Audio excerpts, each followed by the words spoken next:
আকাশ বিশাল হলেও বিমান চলাচল করে নির্দিষ্ট রুট ধরে, কিন্তু কেন বিমানের জন্য পুরো আকাশ ফাঁকা থাকার পরও একটি নির্দিষ্ট পথ অনুসরণ করতে হয়? এসব প্রশ্নের উত্তর রয়েছে আকাশপথের নানা রহস্য।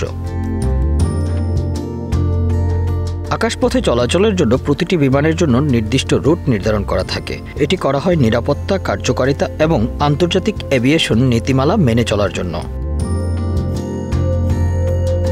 প্রতিদিন আকাশে হাজার হাজার বিমান চলাচল করে। যদি তারা এলোমেলোভাবে উঠতে শুরু করে তবে সংঘর্ষের ঝুঁকি বেড়ে যাবে, তাই বিমানগুলোর নির্দিষ্ট রুটে চলার প্রয়োজন হয়। প্রতিটি দেশের নিজস্ব এয়ার ট্রাফিক কন্ট্রোল টাওয়ার রয়েছে। এরা বিমানগুলোর গতি, দিক নির্দেশ এবং উচ্চতা নির্ধারণ করে, যাতে সব বিমান নিরাপদে গন্তব্যে পৌঁছাতে পারে। বিমান চলাচলের রুট নির্ধারণ করা হয় এমনভাবে যাতে ঝড়, বজ্রপাত, টার্বুলেন্স কম থাকে। এতে যাত্রীদের নিরাপত্তা নিশ্চিত হয় এবং জ্বালানি সাশ্রয় হয়। প্রত্যেক দেশের নিজস্ব আকাশসীমা রয়েছে এবং এর ব্যবহার নিয়ন্ত্রণ করে সংশ্লিষ্ট সরকার ও আন্তর্জাতিক এভিয়েশন সংস্থা। বাণিজ্যিক বিমানগুলো নির্দিষ্ট চুক্তির আওতায় অন্য দেশের আকাশসীমা ব্যবহার করতে পারে। বাংলাদেশের বিমানগুলো বিভিন্ন দেশের আকাশসীমা ব্যবহার করে আন্তর্জাতিক ফ্লাইট পরিচালনা করে। বাংলাদেশ থেকে মধ্যপ্রাচ্যে যাওয়ার প্রধান পথ হল ভারত থেকে পাকিস্তান, পাকিস্তান থেকে ইরান অথবা ওমান হয়ে গন্তব্যে পৌঁছানো। যদি কোনো কারণে পাকিস্তানের আকাশসীমা ব্যবহার করা সম্ভব না হয় তবে বিকল্প রুট হিসেবে ভারত থেকে আরব সাগর থেকে ওমান হয়ে যাওয়া যায়।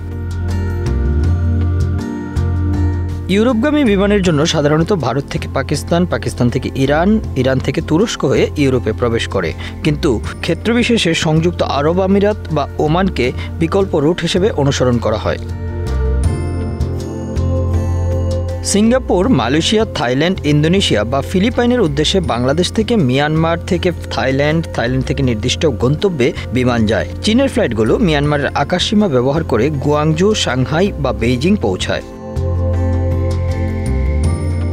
কানাডায় সরাসরি ফ্লাইট থাকলেও যুক্তরাষ্ট্রে যেতে মধ্যপ্রাচ্য বা ইউরোপে ট্রানজিট নিতে হয়, আর অস্ট্রেলিয়া বা নিউজিল্যান্ডের ফ্লাইটগুলো মিয়ানমার, থাইল্যান্ড অথবা সিঙ্গাপুর হয়ে ইন্দোনেশিয়া গিয়ে গন্তব্যে পৌঁছায়।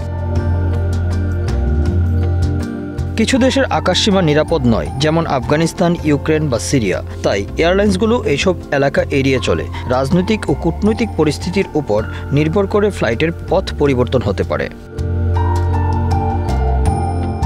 এসব কিছু মিলিয়েই বিমান চলাচলের জন্য নির্দিষ্ট রুট নির্ধারণ করা হয়। এটি শুধুমাত্র নিরাপত্তার জন্যই নয়, বরং সময় ও জ্বালানি সাশ্রয়ের জন্য গুরুত্বপূর্ণ।